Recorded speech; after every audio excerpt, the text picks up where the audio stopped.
அனைவருக்கும் வணக்கம். இன்னைக்கான அரசியல் அப்டேட்டில் நாம் பார்க்க போகிற ரொம்ப முக்கியமான ஒரு பரபரப்பான தகவல் என்ன அப்படின்னு பார்த்தீங்கன்னா, அகமதாபாத் விமான நிலையத்திற்கு அருகே ஏர் இந்தியா விமானம் ஒன்று டேக் ஆஃப் செய்த சிறிது நேரத்திலேயே விபத்துக்குள்ளாகியிருக்குங்க. அது மட்டும் இல்லாமல் விமானத்தில் கோளாறு ஏற்பட்டதுனால யூடர்ன் போட முயன்றிருக்கிறாரு ஏர் இந்தியா விமானி.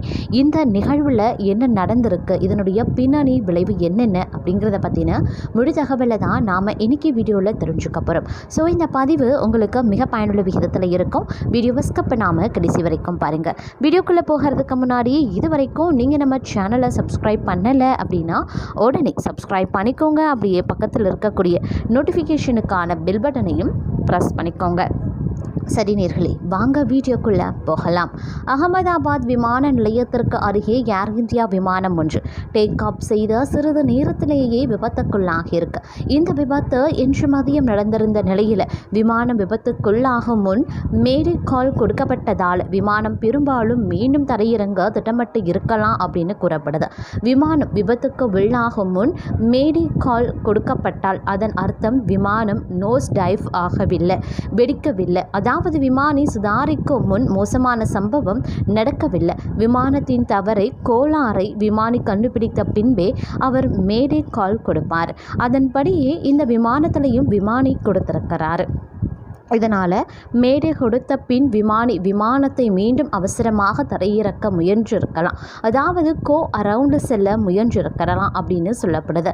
ஆனால் அதற்கு முன் விமானம் கீழே விழுந்து நொறுங்கி இருக்கலாம் அப்படின்னு சொல்கிறாங்க.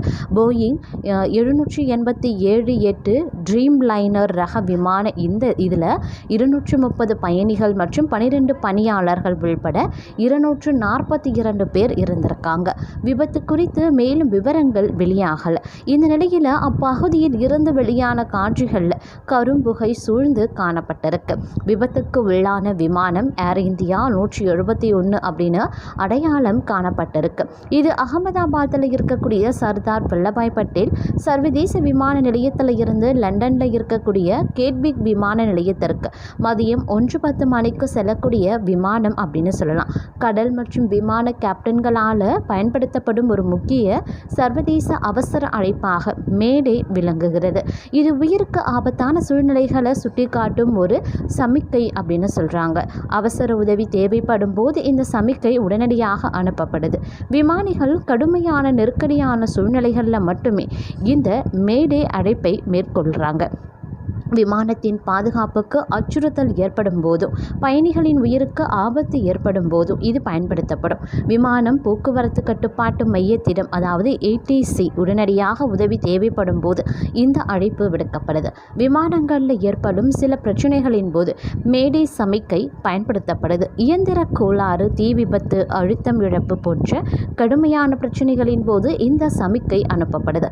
விமானத்தை கடத்த முயற்சிக்கும் போதும் நடுவானத்தில் சேதம் ஏற்படும் போதும் இந்த அழைப்பு விடுக்கப்படுது. அவசர காலங்களில் பயன்படுத்தும் மற்ற வார்த்தைகளும் மேடேயும் வெவ்வேறானவை. பேன் என்பது உயிருக்கு ஆபத்து இல்லாத ஆனால் அவசரமான சூழ்நிலைகளுக்கு பயன்படுத்துது. எமர்ஜென்சி அப்படிங்கிறது பொதுவான சொல். ஆனால் மேடே என்பது மிக உயர்ந்த அவசர நிலையை குறிக்குது. ஒரு விமானிக்கு முக்கியமான எச்சரிக்கை தேவைப்படும் போது இந்த அழைப்பு கொடுக்கப்படும். விமானம் கட்டுப்பாட்டை இழக்கும் போது அல்லது முக்கியமான அமைப்புகள் செயலிழக்கும் போது மேடே சமிக்கை அனுப்பப்படுது. மருத்துவ காரணங்களுக்காக அவசர உதவி தேவைப்பட்டாலும் இந்த சமிக்கை பயன்படுத்தப்படுது. சுருக்கமாக மேடே என்பது விமானிகளின் உயிருக்கு ஆபத்தான சூழ்நிலைகளில் பயன்படுத்தப்படும் ஒரு முக்கியமான சமிக்கை அப்படின்னு சொல்லலாம். இது சர்வதேச அளவில் அங்கீகரிக்கப்பட்ட ஒரு அழைப்பு. மேலும் உடனடியாக உதவி தேவைப்படும் போது பயன்படுத்தப்படுது. விமானிகளால் பயன்படுத்தப்படும் மேடே அழைப்பு உயிருக்கு ஆபத்தான சூழ்நிலைகளில் பயன்படுத்தப்படுது. இது விமான போக்குவரத்து கட்டுப்பாட்டு மையத்திற்கு உடனடி உதவியை கோரும் ஒரு முக்கியமான சமிக்கை அப்படின்னும் சொல்லலாம். அது மட்டும் இல்லாமல் இந்தியா மட்டும் இல்லாமல் உலக நாடுகள் முழுவதும் பேசிக்கொண்டிருக்கக்கூடிய ஒரே ஒரு விஷயம் அப்படின்னா அதுதான் அகமதாபாத்தில் நடைபெற்ற ஏர் இந்தியா விமானத்தின் விபத்து அப்படின்னு சொல்லலாம். சுமார் 242 பயணிகளுடன் புறப்பட்ட இந்த ஏர் இந்தியா விமானத்தில் ஏற்பட்ட இயந்திர கோளாறின் காரணமாக உண்டான விபத்தில் கிட்டத்தட்ட 241 பேர் உயிரிழந்திருக்காங்க. இந்த விபத்தில் அதிர்ஷ்டவசமாக உயிர் பிழைத்த ஒருவரை பலரும் ஆச்சரியத்துடன் பார்த்தும் வந்துட்டுருக்காங்க. அகமதாபாத் விமான நிலையத்தில் நிலையத்திலிருந்து லண்டனுக்கு 242 பயணிகள் மிகவும் மகிழ்ச்சியாக தனது குடும்பத்துடன் பயணிக்க தொடங்கிய 25 வினாடி பொழுதில் விமானியின் கட்டுப்பாட்டை இழந்த ஏர் இந்தியா விமானம் அருகில் இருக்கக்கூடிய மருத்துவக் கல்லூரி விடுதி மீது விழும் என ஒருவரும் நினைத்து பார்த்திருக்க மாட்டாங்க.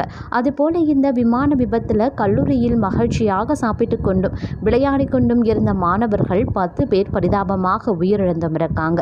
மேலும் பலர் பலத்த காயங்களுடனும் உயிருக்கு ஆபத்தான நிலையிலையும் மருத்துவமனையில் அனுமதிக்கப்பட்டும் இருக்காங்க. பல பேரின் உடல்கள் தீயில கருகி இருக்கிறதுனால அவர்களது உடலை அடையாளம் காண முடியாமலே இருக்கிறது. அதனால DNA பரிசோதனைகளை மேற்கொண்டு அவர்களை அடையாளம் கண்டு பிறகு குடும்பத்தாருக்கு அவர்களது உடல்கள் ஒப்படைக்கப்படும் என உள்துறை அமைச்சர் அமித்ஷா தெரிவித்திருக்காரு.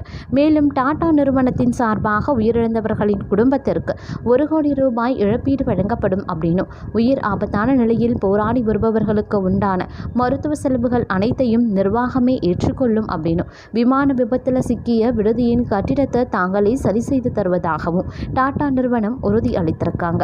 இப்படி இருக்க இந்த விபத்தை கண்டு பல பயணிகளும் விமானத்தில் செல்ல அஞ்சி வரும் வேளையில் ஏர் இந்தியா விமானத்தின் தரத்தை குறித்து விளக்கமளிக்க வேண்டும் அப்படின்னு மத்திய அரசு அந்த நிறுவனத்திற்கு நோட்டீஸ் அனுப்பியிருக்காங்க. இந்த வேளையில் இசையமைப்பாளர் ஜேம்ஸ் வசந்தன் தனது முகநூல் பக்கத்தில் விமான விபத்தை குறித்து பதிவிட்டும் இருக்காரு. அந்த பதிவு தற்போது பலரையும் அச்சத்தில் ஆழ்த்தியிருக்கு. அதன்படி அவர் வெளியிட்டிருக்கக்கூடிய பதிவில் அதாவது விமான விபத்து கொஞ்சம் அச்சத்தை கொடுக்கும் செய்தி தான்.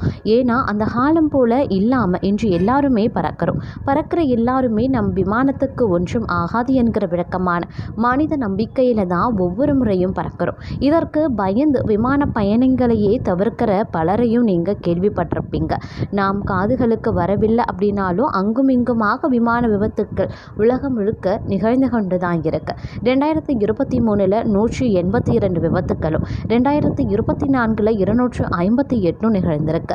இவற்றில் சிறிய விபத்தில் இருந்து உயிர் இழப்பை ஏற்படுத்துகிற பெரிய விபத்துக்கள் வரைக்கும் எல்லாமே அடக்கும். 1-2 மணி நேர உள்நாட்டு பயணிகளில் விமான பயண அச்சம் பெரிதாக இருப்பது கிடையாது. ஆனால் வெளிநாட்டு பயணம் என்றால் அது வேறு மனநிலை தான். விமானத்தில் ஏறி அமர்ந்து பறக்க தொடங்கும் வரைக்கும் இதை குறித்த எண்ணம் வராத ஆளே கிடையாது.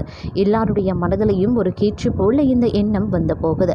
அடிக்கடி பறப்பவர் ஒரு துணிவை வர வைத்துக் கொள்வதும் அவ்வப்போது பறப்பவர் கொஞ்சம் அச்சத்தோடு அதை மறக்க முயல்வதும் புதிதாய் பறக்கிறவங்க இறங்கும் வரை உயிரை கையில் பிடித்து கொண்டு உறங்க முடியாம தவிப்பதும் அன்றாடம் நடக்கிறது தான்.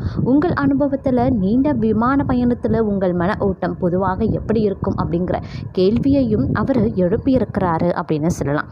இந்த பதிவை பார்த்த பலரும் தற்போது கலக்கத்தில் இருந்துட்டுருக்காங்க அப்படின்னு நான் சொல்லணும். அது மட்டும் இல்லாமல் அகமதாபாத்தில் விபத்துக்குள்ளான ஏர் இந்தியா விமானத்தின் இடிபாடுகளில் இருந்து ஒரு டிஜிட்டல் வீடியோ ரெக்கார்டர் மீட்கப்பட்டிருக்கு. தடவியல் குழு விரைவில் சம்பவ இடத்திற்கு வரும் என குஜராத் ATS காவல்துறை அதிகாரி தகவலும் தெரிவித்தும் இருக்கிறாங்க. அது மட்டும் இல்லாமல் குஜராத் அகமதாபாத்தில் ஏர் இந்தியா போயிங் விமானம் கீழே விழுந்து தீப்பிடித்து எரிஞ்சிருக்கு. இதில் 130க்கும் அதிகமானவர்கள் பலியாக இருக்கக்கூடிய நிலையில் விமானிகள் கடைசி நொடி வரைக்கும் போராடிய தகவலும் விமானத்தை இயக்கிய விமானிகள் குறித்த விவரமும் வெளியாகியிருக்கு. குஜராத் மாநிலம் அகமதாபாத்தில் இருக்கக்கூடிய சர்தார் வல்லபாய் பட்டேல் விமான நிலையத்தில் இருந்து மதியம் 1:39 மணிக்கு லண்டனுக்கு ஏர் இந்தியா போயிங் 787 ட்ரீம் லைனர் விமானம் புறப்பட்டிருக்கு. இந்த விமான நிலையத்தில் இருந்து வானத்தை நோக்கி பறந்த இந்த விமானம் அடுத்த சில நிமிடங்களில் விழுந்து விபத்துக்குள்ளாகிருக்கு. விமானம் புறப்பட்ட 5வது நிமிடத்தில் அகமதாபாத் விமான நிலையம் அருகே விமானம் கீழே விழுந்து விபத்துக்குள்ளானது. இந்த விமானத்தில் 230 பயணிகள் மற்றும் 12 பணியாளர்கள் அப்படின்னு மொத்தம் 242 பேர் பயணம் செய்திருக்காங்க. இதில் குஜராத் முன்னாள் முதல்வர் விஜய் ரூபானியும் ஒருவர். மொத்தம் 130க்கும் அதிகமானவங்க பலியாகியும் இருக்காங்க. இந்த விமானம் வானத்தில் 625 அடி உயரத்தில் பறந்து கொண்டிருந்த போது கட்டுப்பாட்டை இழந்து கீழே விழுந்திருக்கு. பிஜிஎம் மருத்துவக் கல்லூரி விடுதி கட்டிடத்தின் மீது மோதியதோடு தீப்பிடித்து எரிந்தும் இருக்கு.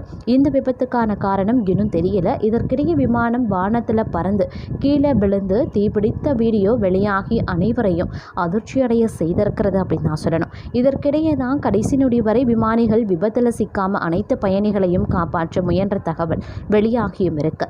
விமானம் விபத்தில் சிக்கிய வீடியோ நன்கு உற்று கவனித்த நிபுணர்கள் இது பற்றி முக்கிய தகவலையும் சொல்லியிருக்காங்க. விமானம் தாழ்வாக பறந்தபோது அதன் முன்புறமான மூக்கு பகுதி மேல் நோக்கியே இருந்தது. இதன் மூலம் விமானிகள் விமானத்தை மேல் நோக்கி இயக்குவதற்கு தொடர்ந்து முயற்சித்துள்ளது உறுதியாகியும் இருக்கிறது.